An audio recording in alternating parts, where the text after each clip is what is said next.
Buenos días, tardes o noches, aquí su padre Fig dándoles la bienvenida a este canal, link de la historia y del creador en la descripción. Descargo de responsabilidad. Esta es una obra de fanfiction basada en múltiples series de anime barra manga existentes. Los personajes y escenarios utilizados en esta historia pertenecen a sus respectivos dueños y creadores. Capítulo 288. Wakanda se había mantenido oculta del mundo durante siglos. Habían utilizado su tecnología superior, su dominio del vibranium y su control absoluto sobre sus fronteras para garantizar una cosa por encima de todo: la supervivencia. La verdad sobre Wakanda estaba enterrada bajo capas de engaño. Pobreza cuidadosamente cultivada, subdesarrollo deliberado, una nación hecha para parecer pequeña e irrelevante. Y había funcionado. Durante generaciones, el mundo creyó que Wakanda era débil, atrasada, pobre, una simple nota a pie de página entre las naciones africanas que sufrían bajo el peso de las cicatrices coloniales y el abandono moderno. Creían exactamente lo que Wakanda quería que creyeran. T'Chaka había creído en su momento que la política era sinónimo de sabiduría. En su juventud, el secretismo le había parecido una fortaleza. Una protección. Un escudo similar a las barreras de energía que ahora rodeaban su ciudad. Wakanda no conquistaba, no explotaba, no interfería. Simplemente perduraba. Pero la resistencia, había aprendido, tenía un precio. T'Chaka permanecía solo en el balcón con vistas a la ciudad dorada. El sol proyectaba largas sombras sobre las torres de vibranium, que brillaban con un resplandor contenido. Desde allí, Wakanda parecía eterna. Inmutable, inexpugnable. Y, sin embargo, todo había cambiado. Ya no creía que el aislamiento fuera inofensivo. Había visto lo que el secretismo le hacía al alma de una nación y a las personas atrapadas en ella. Había visto cómo destrozaba a su propia familia. Un Yoru. El nombre surgió espontáneamente, como siempre sucedía en momentos como este. Su hermano había mirado más allá de las fronteras de Wakanda y había visto sufrimiento, sufrimiento real, no estadísticas ni abstracciones. Había visto gente que podría haber sido ayudada. Que debería haber sido ayudada. Y se había quebrado. T'Chaka cerró los ojos brevemente. Había matado a su propio hermano para preservar el secreto de Wakanda. Para evitar que se descubriera. Para proteger su forma de vida. Fue una decisión que salvó a Wakanda. Y eso lo había condenado. Esa culpa nunca desapareció del todo. Persistía en cada reunión del consejo, en cada ritual, en cada decisión donde se optaba por la moderación en lugar de la acción. Con el tiempo, erosionó su certeza. Lo hizo cuestionar si la supervivencia, comprada a costa de la conciencia, era realmente supervivencia. Así que, cuando apareció Arturia Pendragon, cuando Camelot se elevó hacia el cielo y el mundo se vio obligado a enfrentarse a dioses, magia y leyendas hechas carne, T'Chaka vio algo que no se había permitido ver en años. Una apertura. El secretismo ya no protegía a Wakanda como antes. El mundo había cambiado demasiado, demasiado rápido. En una realidad donde el mito se había convertido en hecho político, la continua invisibilidad de Wakanda ya no parecía una estrategia acertada. Me pareció un acto de cobardía. Y así, cuando Wakanda quedó al descubierto, T'Chaka no retrocedió. Él avanzó. Aprovechó el momento e hizo lo que llevaba años deseando. Abrió las puertas de Wakanda. No del todo, nunca del todo, pero lo suficiente. Lo suficiente para demostrarle al mundo que Wakanda no era débil, que no se había escondido por miedo y que no cedería ante la presión. Creía que el mundo lo entendería. Se equivocaba. Al principio, hubo asombro. Curiosidad. Los diplomáticos llegaron sonriendo y con las manos extendidas, hablando de cooperación, de un nuevo futuro para África, de alianzas largamente negadas. Luego llegó la ira. Las preguntas se convirtieron en acusaciones. La curiosidad se transformó en resentimiento. ¿Dónde se encontraba Wakanda durante la época del comercio de esclavos? ¿Dónde se encontraba Wakanda durante la colonización? ¿Dónde estaba Wakanda cuando las fronteras se trazaron con sangre y sobrevino la hambruna? T'Chaka respondió con sinceridad. Wakanda no podía salvar al mundo sin autodestruirse. Ninguna nación, por muy avanzada que fuera, podía detener toda una era imperial sin convertirse en su próxima víctima. Rebelarse antes no habría liberado a África, sino que habría condenado a Wakanda. Lo que no dijo fue que, más tarde, efectivamente habían hecho muchas cosas oscuras, muchas cosas de las que se arrepintió profundamente, todo para protegerse, todo para mantenerse ocultos. Sí, Wakanda había actuado por necesidad, por el deseo de no tener nada que ver con el mundo exterior, al que, de hecho, consideraban inferior a ellos mismos. Llevaban en la sangre un orgullo y una arrogancia muy arraigados. Sin embargo, sus respuestas no fueron aceptadas. Los viejos fracasos encontraron un nuevo culpable. Los líderes que habían dilapidado el futuro de sus naciones hallaron un obstáculo conveniente al que culpar. Décadas de conflicto interno, corrupción y guerra fueron atribuidas a Wakanda, como si la historia pudiera reescribirse solo con ira. En todo el continente, ocurrió algo sin precedentes. Unidad. No hay unidad de esperanza. No hay unidad de propósito. Unidad de resentimiento. Ejércitos que antaño se habían masacrado entre sí ahora marchaban juntos. Banderas que habían simbolizado amargas rivalidades ondeaban una junto a la otra. Viejos enemigos se convirtieron en aliados, unidos no por la visión, sino por la furia. Wakanda. La nación que había escapado. En la Ciudad Dorada, T'Chaka se sentó a la cabecera de la mesa del consejo, escuchando los informes que llegaban. Enfrentamientos fronterizos. Ataques de artillería. Previsiones de bajas que superaban la capacidad de cualquier organización humanitaria. Wakanda no había disparado el primer tiro. Pero se habían convertido en el objetivo inevitable. Todavía no hemos tomado represalias, dijo uno de los ancianos en voz baja. No respondió T'Chaka. Y confunden eso con debilidad. Shuri estaba de pie junto a la mesa holográfica, moviendo los dedos con rapidez mientras supervisaba la integridad del escudo. La barrera que cubría toda la ciudad brillaba tenuemente en la pantalla. Impecable. Impenetrable. Demasiado perfecto. Cada misil que no lograba atravesarla solo reforzaba la misma creencia más allá de las fronteras de Wakanda. Que Wakanda era intocable y, por lo tanto, injusta. Si contraatacamos, dijo Shuri, lo llamarán confirmación y si no hacemos nada, respondió otro anciano, se desangrarán contra nuestro escudo hasta que algo se rompa. T'Chaka sabía la verdad. Si Wakanda cediera, aunque fuera una sola vez, sería desmantelada pieza por pieza en nombre de la justicia y las reparaciones. Si conquistara, se convertiría exactamente en aquello de lo que el mundo ya la acusaba. No había un camino claro a seguir. Porque la Tierra tenía miedo. La invasión alienígena había destrozado toda ilusión a la que la humanidad aún se aferraba.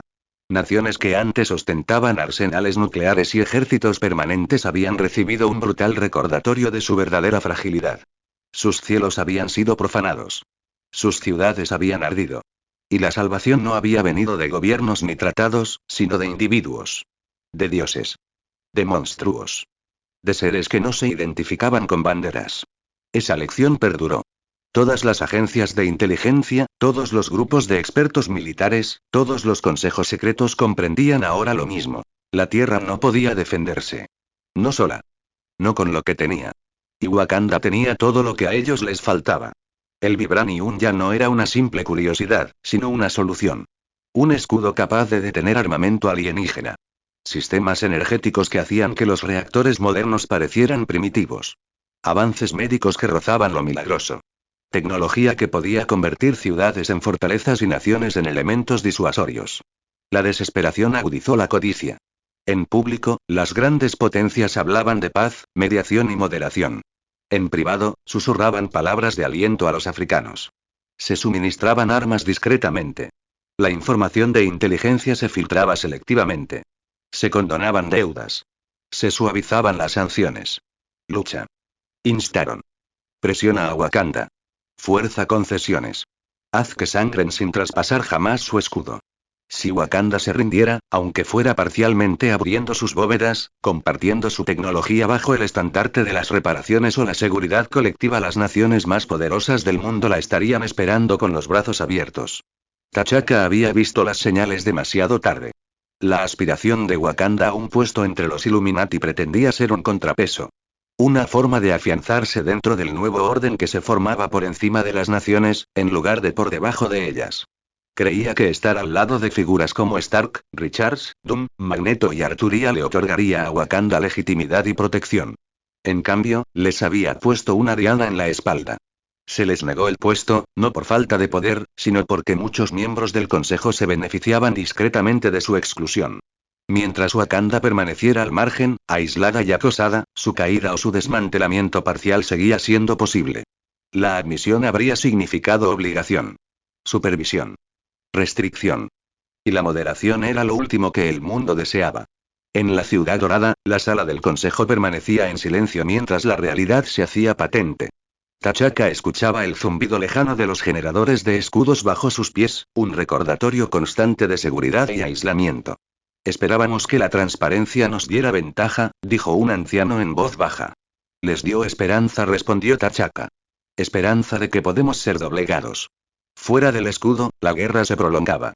Las fuerzas de la coalición seguían poniendo a prueba las defensas de Wakanda, no porque creyeran poder romperlas, sino porque cada hora de resistencia justificaba su causa ante el mundo. Cada explosión era transmitida. Cada fracaso se interpretaba como opresión. Y aún así, Wakanda no contraatacó. El cielo se oscureció. Shuri volvió a alzar la cabeza al recibir nuevas lecturas, y su expresión se tensó, no por miedo, sino por claridad. Masa de gran altitud, dijo. No africana. No de coalición. Una proyección holográfica floreció sobre la mesa, transformándose en una vasta silueta que atravesaba las nubes. Angular, deliberada, inconfundiblemente artificial. Un gigantesco barco volador. Una fortaleza flotante de acero. T'Chaka se levantó lentamente de su asiento, con una postura majestuosa a pesar del peso que oprimió sobre él.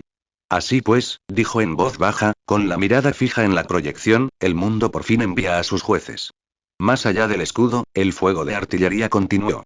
Por encima de él, el portaaviones descendía. Y Wakanda se encontraba sola, vista, rodeada y sin poder seguir fingiendo que la supervivencia podía comprarse con el silencio. Capítulo 289. Steve Rogers ya había visto la guerra desde el aire. Europa había ardido bajo sus pies una vez, ciudades reducidas a siluetas dentadas, humo que se elevaba como un segundo cielo. Recordaba el sonido de los motores, las nubes de fuego y muerte que surgían de cada base de Hydra que destruían. Desde la cabina de un avión, era fácil ignorar a los que estaban debajo. No parecían humanos, solo pequeños puntos que se movían. Objetivos que derribar. Este campo de batalla era diferente. Debajo de ellos se alzaba el escudo dorado de Wakanda, una cúpula de energía semitransparente capaz de resistir fácilmente ataques de artillería, tanques, bombas. Cualquier cosa que el mundo le hubiera arrojado hasta entonces quedaba bloqueada. Y la gente era una escena verdaderamente trágica. Alrededor de la cúpula, la gente la rodeaba por todos lados. Personas armadas, en coches con armas aún más grandes montadas pero lo más trágico fue que, mientras Wakanda no hacía más que esconderse, no atacaba en absoluto, a cada instante se perdían vidas. ¿Y la razón? La negligencia. Un desprecio total por la vida. Si bien todas estas naciones y ejércitos estaban unidos por un objetivo común contra un enemigo común, no lucharon como una sola fuerza. Un ejército bombardeaba el escudo con artillería, y la infantería ligera de otro ejército sufría bajas al ser alcanzada por la metralla o quedar atrapada en la explosión. ¿Son esas personas las que atacan con lanzas? Preguntó Tony sin poder evitarlo mientras ampliaba la imagen de una sección específica de las fuerzas atacantes. Creo que son los guerreros Moran de la tribu Maasai, una de las pocas tribus nómadas que quedan en el continente, respondió Reed, igualmente sorprendido de ver un arma tan primitiva en ese campo de batalla. Claramente, la voz fría de Dunn resonó tras su máscara, nadie quedó fuera de este conflicto. Quienes no se unieron, probablemente fueron acusados de traición. Todos se ven obligados a luchar, aunque sea con lanzas. Pero hay muchas otras armas, tengo las cifras de cuántas armas se han introducido clandestinamente en este conflicto, y fácilmente podrían haberlos armado con pistolas. Tony no entendía por qué no estaban armados. Codicia, gruñó Magneto con frialdad. Podrían darles armas, podrían armarlos, pero piénsalo. ¿Una docena de pistolas más marcarían la diferencia?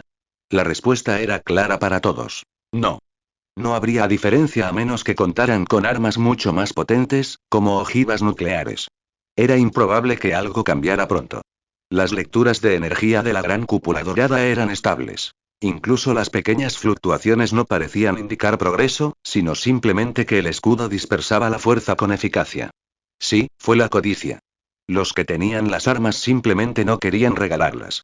Porque también comprendieron que unas pocas armas no importarían. Lo que necesitaban era más indignación. Necesitaban que muriera gente para poder culpar a Wakanda y presionarla. Era la guerra. Brutal. Sucia, ir a la guerra. Avisen a todas las fuerzas de la coalición. Ordenó Fury desde atrás. Transmisión de banda ancha. Invocamos la autoridad de alto el fuego de emergencia en virtud de la Carta de las Naciones Unidas y bajo la supervisión de los Illuminati. Steve observó cómo se iluminaban las pantallas tácticas mientras el mensaje se transmitía, se traducía y se retransmitía a través de docenas de frecuencias. Esperaron y esperaron y esperaron y detrás de ellos, la gente susurraba, hablaba, repetía la orden una y otra vez, se ponía en contacto con comandantes y generales, les ordenaba que se retiraran. Nunca era fácil detener una batalla. Había que dar y enviar innumerables órdenes a través de las líneas de mando. Y cuando había docenas de ejércitos diferentes, con distintas personas al mando y era infinitamente más difícil hacer que obedecieran una orden de deponer las armas. Más aún cuando muchos de los que estaban al mando eran señores de la guerra brutales que no tenían ningún respeto por la ley y el orden. La espera se prolongó. Se emitieron las órdenes. Las confirmaciones llegaron, pero fueron parciales, fragmentadas y reticentes. Algunas unidades reconocieron el alto el fuego. Otras se demoraron. Unas pocas lo ignoraron por completo. En las pantallas, el fuego de artillería disminuyó y luego se reanudó. Un cohete impactó contra el escudo y detonó sin causar daños, la barrera dorada ondulando como agua agitada. La metralla llovió hacia afuera, destrozando a un grupo de infantes que se encontraban demasiado cerca de la zona de la explosión. Se oyeron gritos fugaces en la señal de audio antes de que se cortara el canal. Steve apretó la mandíbula. No paran, dijo Hill en voz baja. Algunas unidades ni siquiera lo reconocieron. Otras afirman que nunca recibieron la orden. Lo recibieron, respondió Dunn secamente. Están optando por no obedecer. Steve se giró, furioso. Le damos tiempo. ¿No puedes esperar? ¿Cuánto tiempo? Interrumpió Magneto. Steve se quedó paralizado. Magneto permaneció en silencio durante varios segundos, con la mirada fija en el campo de batalla que se extendía abajo, no en el escudo, ni en los ejércitos en su conjunto. Sobre la gente. Otra andanada. Otra onda expansiva. Otra lluvia de escombros. Más cuerpos cayendo sin razón alguna. ¿Cuántos más tienen que morir mientras esperamos a que hombres como ellos finjan reconocer la autoridad? Preguntó Magneto en voz baja. Eric, comenzó Charles, con un tono de alarma en la voz. No, dijo Magneto. Ya no voy a esperar más. El ambiente cambió. Al principio fue sutil. Una presión en los oídos de Steve, una leve vibración bajo sus pies. El casco metálico del portaaviones vibraba, apenas perceptiblemente, como un diapasón golpeado por una mano invisible. ¿Qué estás haciendo? Preguntó Steve. Poniendo fin a esto. Magneto no respondió en voz alta. Levantó una mano. El campo de batalla se convulsionó. Cada pieza de metal que se encontraba debajo respondió al instante. Los fusiles se desprendieron de las manos. Las ametralladoras se desprendieron violentamente de sus soportes. Los cañones de artillería se doblaron como arcilla húmeda, y los proyectiles se esparcieron inútilmente por el suelo. Las orugas de los tanques se bloquearon, quedando completamente atascadas, mientras los componentes internos se desalineaban. Una tormenta de acero se elevó en el aire. Las armas, miles y miles de ellas, salieron disparadas hacia el cielo, arrancadas y lanzadas en una espiral cada vez más amplia. Los soldados gritaron, no de dolor sino de conmoción, al ver cómo les arrebataban las armas en un instante. De hecho, los únicos que aún conservaban armas eran los guerreros Morán. Sus lanzas de madera eran inmunes al poder de Magneto. Resultaba casi cómico. Las armas más débiles, las más inútiles, eran las únicas que quedaban. No es que alguna vez importaran. En cuestión de segundos, el campo de batalla quedó en silencio. No es pacífico. Silencioso. Steve miró con incredulidad cómo la masa metálica flotaba sobre el continente. Una vasta y retorcida nube de cañones retorcidos, artillería destrozada y máquinas de guerra mutiladas, sostenidas en el aire por la pura fuerza de voluntad. Esta guerra ha terminado, dijo Magneto. Su tono no denotaba enfado. Fue absoluto. En las pantallas, el caos se transformó en confusión y luego en miedo. Las unidades retrocedieron. Los comandantes gritaron órdenes que ya no importaban. Los hombres cayeron de rodillas, con las manos en alto, no en señal de rendición ante Wakanda, sino ante algo mucho más aterrador. Steve apretó los puños. Eric, dijo con voz tensa. Esto no es paz. Esto es coacción. Magneto se giró para mirarlo. ¿Cuántos cadáveres más querríais ver antes de poder llamar a esto paz? Preguntó. Steve se estremeció. Esto es precisamente lo que temen, insistió Steve. Que impongamos nuestra voluntad porque podemos. Que seamos tiranos. Somos tiranos, dijo Dunn con calma. Steve se giró hacia él. ¿Qué? Se nos ha otorgado autoridad por encima de toda ley, continuó Dunn, impasible. Si eso no es tiranía, entonces la palabra carece de sentido. Hizo un gesto hacia el campo de batalla, ahora en silencio. La cuestión no es si esto es tiranía, sino si está justificado. Tony se pasó la mano por el pelo, con la mirada fija en los datos que aparecían en su pantalla. No me gusta, murmuró. ¿De verdad que no? ¿Pero? Preguntó Reed en voz baja. Pero funcionó, admitió Tony. Las bajas se redujeron a 0. 0. La expresión de Reed denotaba preocupación. Esto sienta un precedente. Lo mismo ocurre con dejar morir a miles de personas mientras discutimos, replicó Magneto. Steve volvió a mirar el campo de batalla. No disparar. No explotar. Simplemente personas. Confundidas, aterrorizadas, vivas. No podemos hacer las cosas así, dijo Steve, más para sí mismo que para nadie. La voz de Magneto se suavizó, solo un poco. Entonces dígame, capitán, dijo, ¿qué habría hecho usted en su lugar? Steve no tenía respuesta. Y en ese silencio, lo sintió. El terrible peso de lo que se habían convertido. No son héroes que reaccionan ante las crisis. Pero eran los árbitros quienes decidían cuando se permitía que existiera la guerra. No se conocieron en Wakanda. Eso se decidió rápidamente y por unanimidad. Ningún líder africano se atrevería a caminar bajo el escudo de Wakanda tras ser desarmado por la fuerza, y Wakanda no acogería conversaciones rodeada de ejércitos que solo habían dejado de disparar porque algo más fuerte que ellos había intervenido. Así pues, las negociaciones se celebraron donde ninguno de ellos realmente debía estar. Por encima del mundo. El portaaviones Shield se cernía a kilómetros sobre el continente, su inmensa sombra deslizándose tanto sobre las nubes como sobre la tierra abierta. Los motores zumbaban constantemente bajo la cubierta, un recordatorio de que la gravedad misma era opcional allí. Steve permanecía de pie al borde de la sala de reuniones, observando cómo las delegaciones eran escoltadas bajo vigilancia armada, no como prisioneros, pero tampoco como iguales. Terreno neutral, así lo había llamado Fury. Steve no estaba seguro de que algo así existiera todavía. Al otro lado de la sala, los líderes africanos tomaron asiento.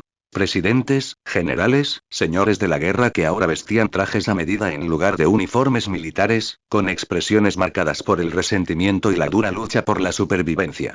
Frente a ellos se encontraba T'Challa, príncipe de Wakanda, y la Pantera Negra, una de las fuerzas sobrehumanas conocidas de Wakanda. Un hombre contra un continente. Steve no pudo evitar admirar la sangre fría necesaria para algo así. Sin embargo, el joven príncipe parecía imperturbable ante las adversidades. Permanecía de pie con las manos entrelazadas a la espalda, la barbilla en alto y la espalda recta. Una estatua esculpida en dignidad y desafío. Steve se acercó a él lentamente. T'Challa se giró ligeramente, reconociendo a Steve sin romper la formalidad. Capitán saludó. Príncipe T'Challa, respondió Steve. Gracias por aceptar esto. La mirada del príncipe era firme, más madura que su edad. ¿Qué otra alternativa tenía? ¿Quedarme encerrado en una cúpula mientras mi pueblo no puede dormir por el ruido? Detuviste la guerra, capitán. Por eso, Wakanda te debe las gracias. Su tono era uniforme, pero Steve percibió las palabras tácitas que siguieron. Un recordatorio silencioso de que no había olvidado que le habían negado un lugar entre los Illuminati. Que toda esta crisis podría haberse evitado si el mundo le hubiera escuchado en lugar de construir ejércitos fuera de las fronteras de su nación. Ojalá nos hubiéramos puesto en contacto antes, dijo Steve en voz baja. ¿De verdad? Preguntó T'Challa con suavidad. ¿O simplemente desearías que hubiéramos sido mejores controlando la información? Steve parpadeó. Ambos sabemos que el problema nunca fue solo una vacuna, continuó el príncipe. Se trataba de poder. De naciones que se han enriquecido a costa de los recursos de África, y de un grupo de personas que decidieron que no mendigarían lo que ya les pertenecía. Hizo un gesto vago hacia la cámara. No están aquí para negociar la paz, dijo T'Challa. Están aquí para presentar exigencias. Antes de que Steve pudiera responder, la puerta se abrió. Fury intervino, flanqueado por Iri y un pequeño destacamento de personal de seguridad. Muy bien, todos, anunció Fury, ignorando los murmullos que surgieron de los líderes reunidos. Empecemos. Capítulo 290. Nick Fury no alzó la voz. No era necesario. Empecemos, dijo, de pie a la cabecera de la mesa mientras los últimos delegados tomaban asiento. Están aquí porque los combates cesaron. La cuestión es si seguirá así. No es una pregunta, Fury. La voz fría de Dunn resonó tras su máscara. Nosotros, los Illuminati, hemos decidido poner fin a este conflicto. Ahora solo queda decidir cómo terminará. Con palabras o con más fuerza. Tras él, las puertas se cerraron herméticamente con un suave silbido hidráulico. Era, sin duda, una amenaza, y Steve se irritó por el tono. Se suponía que esto era una conversación de paz, y no era así como debía hacerse. Nunca había sido una persona que pensara antes de hablar, y ahora no era diferente. Víctor. No somos tiranos irracionales que solo conocen el uso de la fuerza. Estamos aquí para ayudar a poner fin a este conflicto. Habló con firmeza, con convicción en cada palabra. Enseguida notó que algo no cuadraba. El personal de Shield que Fury había traído reaccionó como él esperaba, como solía hacerlo la gente.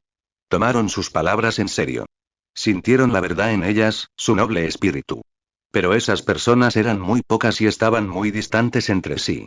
Los demás, sus compañeros miembros de los Illuminati, la coalición africana, el príncipe de Wakanda, no reaccionaron de la misma manera. No hubo indignación. Ni réplicas acaloradas. Ni contraargumentos a gritos. En cambio, reinaba el silencio lento y colectivo de la gente que acababa de ver hablar a un niño en una sala llena de verdugos. Steve lo sintió de inmediato, y eso lo perturbó mucho más de lo que la ira jamás podría haberlo hecho. Al otro lado de la mesa, varios delegados africanos intercambiaron breves miradas. No eran miradas de ofensa. Ni de actitud defensiva. Divertido. Uno de los caudillos se recostó en su silla, con los brazos cruzados sobre el pecho. Su expresión era indescifrable, pero sus ojos se detuvieron en Steve con algo que resultaba incómodamente parecido a la curiosidad. Paz, repitió el hombre lentamente, como si saboreara la palabra. Hablas de paz como si fuera algo que simplemente existe. Steve se enderezó. La paz existe cuando la gente la elige. Eso le valió una leve risita. ¿De verdad? Preguntó el hombre. Porque de donde yo vengo, la paz existe cuando el hombre con el arma decide no apretar el gatillo. Otro delegado resopló. O cuando alguien más fuerte le quita el arma. Steve sintió que le subía el calor al pecho. Esa es precisamente la mentalidad que mantiene a este continente desangrándose. Y tu forma de pensar, dijo con calma la mujer de antes, es la que hace que los hombres mueran. Su voz no era cruel. Fue algo natural. ¿Crees que no queremos la paz? Continuó. ¿Crees que no entendemos su valor? Mi pueblo fue incendiado 2 veces antes de que yo cumpliera 10 años.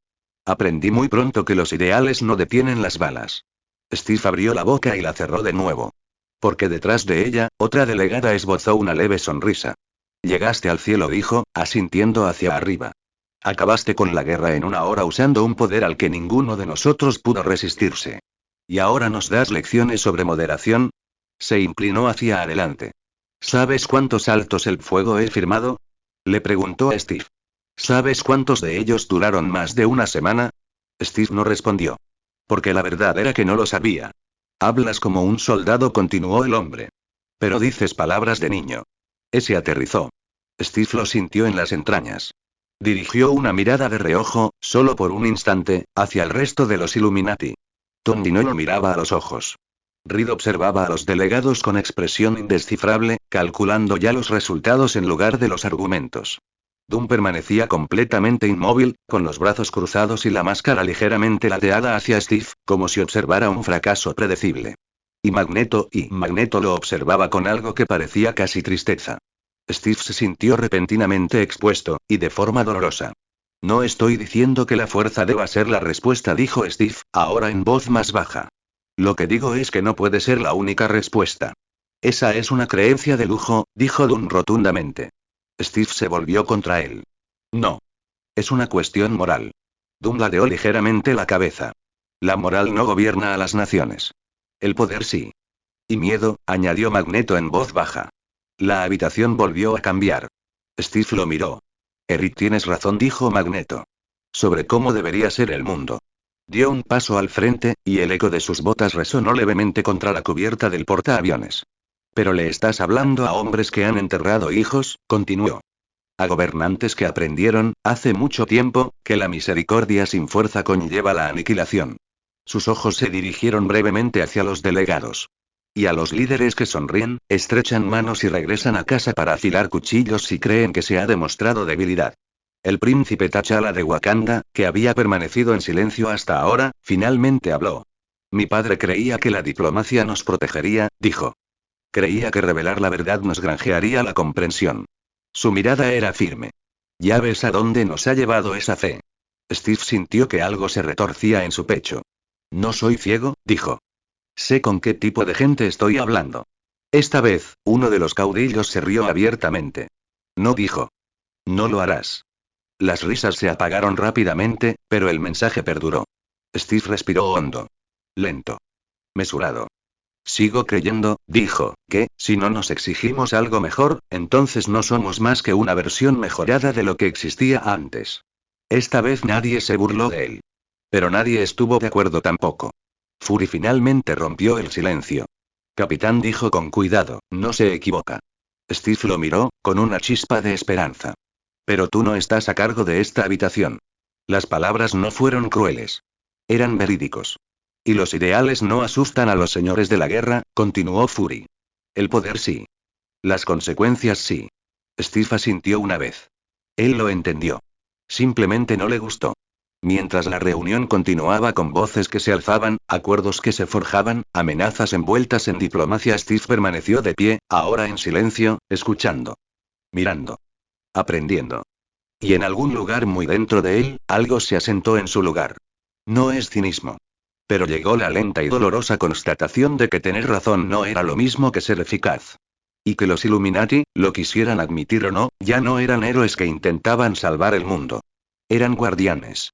Un grupo al que se le confiaba la seguridad del mundo mismo y el poder de gobernarlo si así lo deseaban. Y con esa responsabilidad llegaron cargas que superaron con creces los beneficios. De acuerdo, intervino Tony, creo que ya hemos destrozado la brújula moral del Capitán América. Estamos aquí para asegurar que la paz perdure, así que ¿y paz?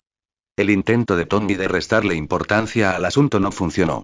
Uno de los delegados africanos se inclinó hacia adelante, con los dedos entrelazados, sin apartar la vista de él. Paz repitió en voz baja. Eso es fácil de decir para ti. Tony ladeó la cabeza. ¿Lo es? Sí, respondió el hombre. Porque llegas como siempre. Desde arriba. En una fortaleza voladora. Respaldado por armas que no podemos desafiar. Hizo un amplio gesto, abarcando la habitación, el vehículo, incluso el cielo exterior. Y ustedes díganos cómo debería ser la paz. Un murmullo de aprobación se extendió por el lado de la coalición que estaba en la mesa de negociaciones. Otra voz se unió, más vieja y áspera. Ustedes se hacen llamar guardianes, dijo el hombre. Pero nos resultan muy familiares. Steve sintió que se le ponía rígida la columna. Tony exhaló lentamente. Está bien, no, hombres blancos, dijo secamente la mujer de antes, interrumpiéndolo. Todos ustedes. La palabra cayó como una bofetada. Vienen a África, continuó, para decirles a los africanos cómo comportarse. Cuándo luchar. Cuándo dejar de luchar. Ustedes deciden qué guerras importan y cuáles se pueden posponer. Su mirada recorrió a los Illuminati uno por uno. Hablas de responsabilidad, dijo ella. Pero te ahogas en tus propios privilegios. La habitación quedó en completo silencio. Steve sintió un escalofrío en el pecho, no porque las palabras fueran injustas, sino porque comprendió por qué se decían. Ustedes se sientan en salas como esta, añadió otro delegado con voz cargada de resentimiento, mientras nuestros hijos con fusiles en lugar de libros. Nos dan lecciones sobre moderación mientras sus naciones se enriquecieron a costa nuestra. Y ahora, dijo el primer hombre, reclinándose hacia atrás, tienen la audacia de llamarse neutrales. La mandíbula de Tony se tensó. ¿Eso no es lo que, no? Preguntó el hombre. ¿Entonces qué eres? Sonrió, sin rastro de humor. Porque para nosotros, ustedes parecen colonizadores con mejor imagen de marca. Fue entonces cuando Magneto se movió. El ambiente cambió. No de forma dramática. No de forma explosiva. Pero el sutil zumbido del portador cambió, el metal crujió suavemente como si algo inmenso hubiera ajustado su agarre. Magneto se levantó de su asiento. Despacio. Deliberadamente. He escuchado, dijo con voz baja, y por ello, infinitamente más peligrosa. Con paciencia. Sus ojos se clavaron en el altavoz. Nos acusan de privilegio, continuó. Me acusan de opresión. La temperatura en la habitación pareció bajar. ¿Sabes quién soy? Preguntó Magneto. No se movió con rapidez. No alzó la voz. Me llamo Magneto, dijo con calma. Varios de los delegados se tensaron al oír el nombre. Ya lo habían oído antes, siempre asociado a titulares, al miedo, a las advertencias. Pero yo no nací con ese título. Su mano se posó en el borde de la mesa. Nací como Max Eisenhardt, continuó. En Alemania. En 1928. La habitación quedó aún más en silencio. Mis padres eran judíos. Steve sintió que se le oprimía el pecho. Yo era un niño cuando el mundo decidió que mi identidad me convertía en un problema que había que resolver, dijo Magneto. No gobernaba ninguna nación. No comandaba ejércitos. No tenía tecnología, ni escudos, ni aliados. Sus ojos recorrieron a los delegados africanos, sin acusar ni suplicar. Me marcaron un número en la piel, dijo simplemente. Y cavaron una tumba para mi familia. Nadie lo interrumpió. Aprendí muy pronto lo que significa que hombres poderosos decidan que eres prescindible, continuó Magneto. Aprendí lo que significa que las leyes se redacten para parecer razonables, pero que en realidad permiten la matanza. Sus dedos se curvaron lentamente. Aprendí lo que significa cuando el mundo observa y no hace nada. Siguió un largo silencio. Luego, en silencio. Así que cuando me acusan de privilegio, dijo, cuando me dicen que no entiendo la opresión, su mirada se endureció, como el acero bajo la contención. Entiendan esto. Mi pueblo ni siquiera tiene una patria a la que retirarse. Nos persiguen en todas las naciones. Nos estudian. Nos registran. Nos mantienen confinados. Y ahora, manipulan nuestra identidad en nuestra contra. Se enderezó. Hablas de hombres blancos que vienen a África a dictar tu futuro, dijo Magneto. Y no te equivocas al resentir el poder impuesto desde arriba. Hizo un gesto vago hacia el transportista que estaba cerca de ellos. Pero no pretendas que el sufrimiento pertenece solo a un pueblo. La habitación permaneció congelada. No niego vuestra historia, dijo. No niego vuestro dolor. El colonialismo dejó cicatrices en este continente que tardarán siglos en sanar. Su voz se volvió ligeramente más aguda. Pero no te atrevas a decirme que no sé lo que significa ser perseguido por lo que soy. Una bocanada de aire recorrió la habitación como una exhalación contenida que finalmente se libera. Magneto giró la cabeza lo suficiente como para incluir al resto de los Illuminati en su visión. Y si creen que este conflicto puede resolverse solo con discursos, dijo con voz firme, entonces se están engañando a sí mismos. Steve lo sintió entonces, no como un argumento, sino como un peso. Magneto no solo se dirigía a los delegados. Les estaba hablando. Esta guerra terminó hoy, dijo Magneto, porque intervino la fuerza. Sus ojos volvieron a posarse en la mesa. Y permanecerá detenida solo mientras esa fuerza siga siendo innegable. Silencio. Capítulo 291. El grupo salió de la sala de conferencias y entró en una contigua, un lugar donde podrían tener una conversación privada para hablar de la reunión a la que acababan de asistir. Aunque la habitación a la que entraron no estaba vacía. No. Dentro estaba sentado Charles Xavier. Espera. Los estoy esperando. Habían acordado de antemano que era mejor que no se presentara a la reunión. A la gente no le gustaba estar cerca de un telépata, aunque fingieran lo contrario, y la única razón por la que lo toleraban era porque creían en sus propias medidas para proteger sus mentes. Eric murmuró en voz baja al entrar, con la mirada fija en Eric, su viejo amigo. Alguien por quien tenía sentimientos encontrados. Sin embargo, Magneto claramente no estaba de humor para hablar de todo. Ya había sacado a la luz su pasado y no quería seguir analizándolo. Afortunadamente para todos, Tony les evitó la carga de lidiar con sentimientos, vidas pasadas y otros temas delicados. Bueno, dijo Tony al entrar, dejando que la puerta se cerrara tras él, eso salió, genial. Nadie volcó la mesa, nadie intentó apuñalar a nadie y solo amenazamos a la mitad de la sala con una retribución divina. Charles exhaló suavemente. Eso es lo que se considera progreso hoy en día, respondió. Tony se dejó caer en una silla y puso los pies sobre la mesa. Bueno, algo es algo, ¿no? Pero ahora que Fury y sus secuaces se han ido, hablaré en serio, ¿cómo te fue? Steve tenía ganas de decirle a Tony que no parecía estar hablando muy en serio, pero, por otro lado, había empezado a sospechar que Tony lo hacía para romper el hielo, que actuaba como un tonto para que todos se sintieran menos importantes. Realmente arruinó la atmósfera que Doom y Magneto solían intentar crear. Charles bajó la mirada. No está bien, dijo en voz baja.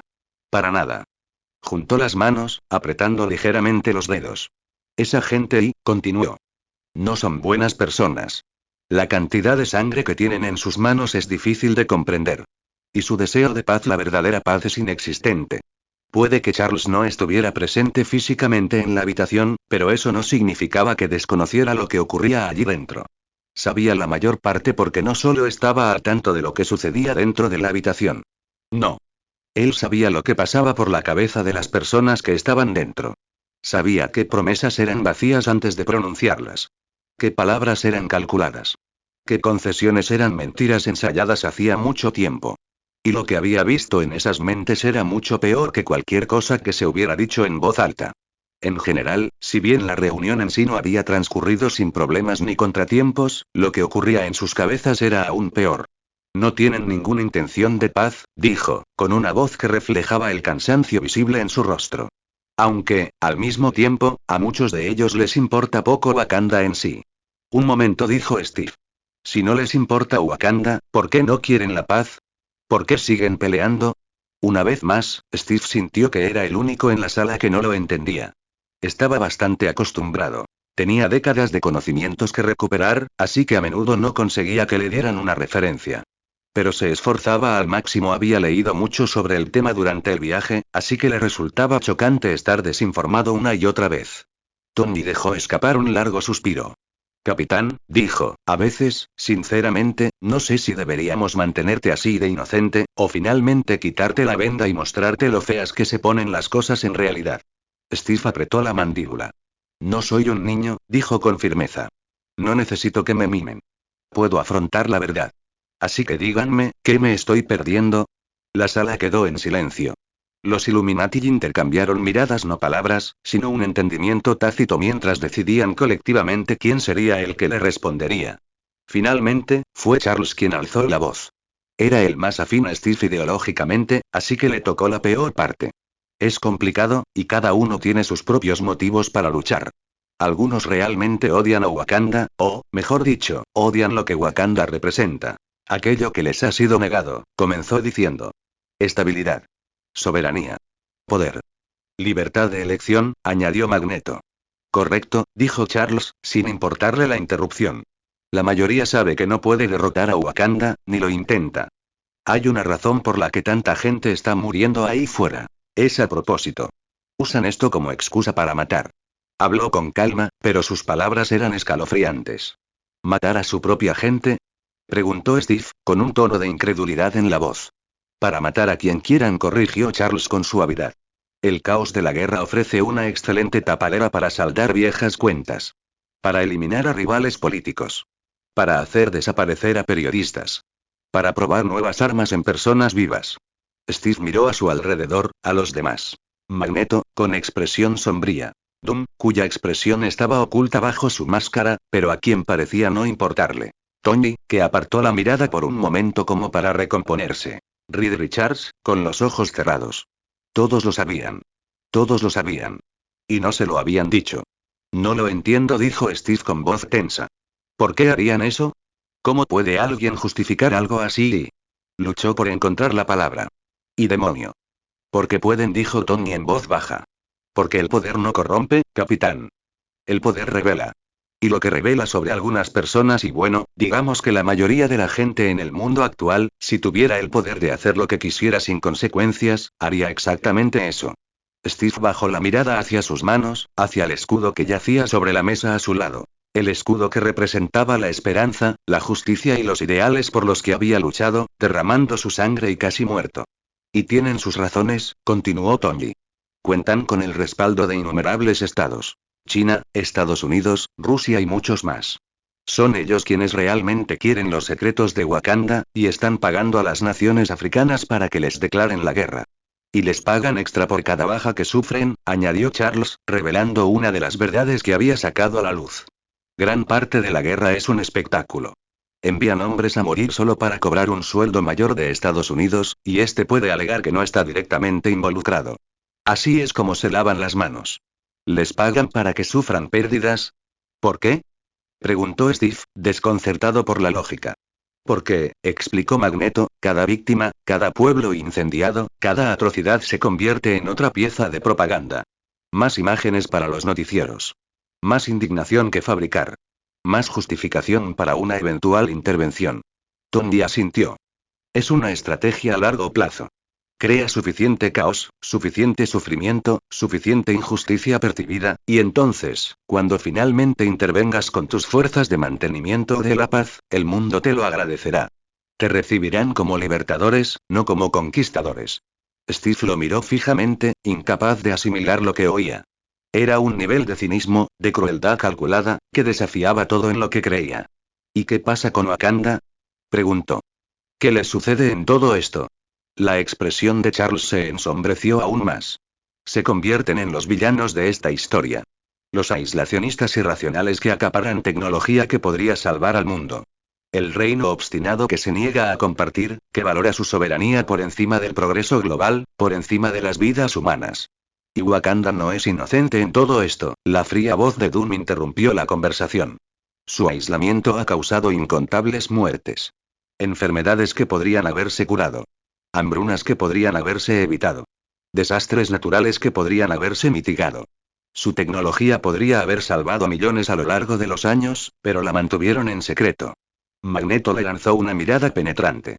No finjas que esto se trata de cuestiones humanitarias, Doom. Se trata de poder, simple y llanamente. Wakanda se negó a someterse al orden mundial, y ahora el orden mundial les está haciendo pagar. En efecto, respondió Doom, imperturbable. Pero su negativa tiene consecuencias, como toda acción. O, en su caso, toda inacción. Reed abrió los ojos y habló por primera vez. Hay algo de verdad en lo que ambos dicen. El aislacionismo de Wakanda sin duda ha costado vidas. Pero las motivaciones de quienes se oponen a ellos y no se trata de salvar esas vidas. Se trata de hacerse con el control de lo que Wakanda posee. El vibranium, la tecnología, el conocimiento. Se volvió hacia Steve con expresión sombría. Es una tormenta perfecta de intereses contrapuestos y ambigüedad moral. Aquí no hay personas con las manos limpias, Steve. No hay héroes ni villanos claramente definidos. Steve miró a su alrededor, a aquellos hombres, algunos de los individuos más poderosos e inteligentes del planeta, y solo vio resignación en sus ojos. Finalmente, suspiró. De acuerdo. ¿Qué hacemos? Somos los Illuminati. Somos los encargados de resolver este problema, ¿cómo lo hacemos? Preguntó. Un silencio largo y denso se apoderó de la habitación. La pregunta quedó suspendida en el aire, cargada de un peso insoportable. ¿Cómo lo hacemos? Era la pregunta que los había traído hasta allí, la que los había fracturado antes y amenazaba con hacerlo de nuevo. Fue Tony quien rompió el silencio, con la habitual sonrisa burlona borrada de su rostro. El problema, Capipaleta dijo con una voz inusualmente baja, es que no podemos simplemente resolver esto. Se trata de innumerables intereses e innumerables personas. No existe una solución perfecta. Evidentemente, tenía más cosas que decir, pero dudó en decirlas en voz alta. Doom, sin embargo, no tenía tales dudas. La única manera de resolverlo es mediante la fuerza. Obligar a todos a deponer las armas, a obedecernos o morir por su rebeldía. Quizás no llegue a tanto, interrumpió Tony rápidamente, pero a menos que Charles haya encontrado algo que nosotros no hayamos visto en sus cabezas, no parece haber ninguna solución pacífica. Tony miró a Charles, el telépata. Charles no necesitaba leerle la mente a Tony para saber lo que le preguntaba. Había pasado toda la reunión analizando los pensamientos de los distintos líderes, buscando cualquier indicio de verdadera voluntad de llegar a un acuerdo, cualquier fisura en su fachada de beligerancia. Pero no había encontrado ninguno. No, dijo Charles en voz baja, sacudiendo la cabeza. No hay ningún deseo de paz. En realidad, no. Ven esto como una oportunidad para sacar provecho de la vida de su gente, pero para ellos, esas vidas no valen nada comparadas con el dinero que pueden embolsarse. Su mirada era pesada, el peso de todos esos pensamientos egoístas y violentos lo oprimía. Todos se benefician de esta guerra. Algunos con dinero, otros con poder, otros con sed de venganza. Pero ninguno se detendrá a menos que se les obligue a hacerlo. Obligados a, repitió Magneto, con un brillo peligroso en los ojos. Qué bonita forma de decir obligados por un poder superior. Charles volvió a suspirar. No corrigió a Magneto porque, a pesar de sus diferencias, sabía que no había otro camino, al menos no uno que él pudiera ver. Pero Steve no podía aceptarlo. No permitiría que los Illuminati se convirtieran en dioses. Se había prometido a sí mismo ser el corazón de este equipo, el corazón humano que Arturia tanto anhelaba. Y eso significaba hacer lo que él consideraba correcto, no lo que era fácil. Así que se negó a usar la fuerza, pero ¿qué le quedaba entonces? Continuará. Y hasta aquí dejamos el capítulo. En un par de días subiré otra parte de esta historia, y no se olviden de dejar un comentario sobre lo que les pareció esta historia o qué historia quieren que suba. Nos vemos.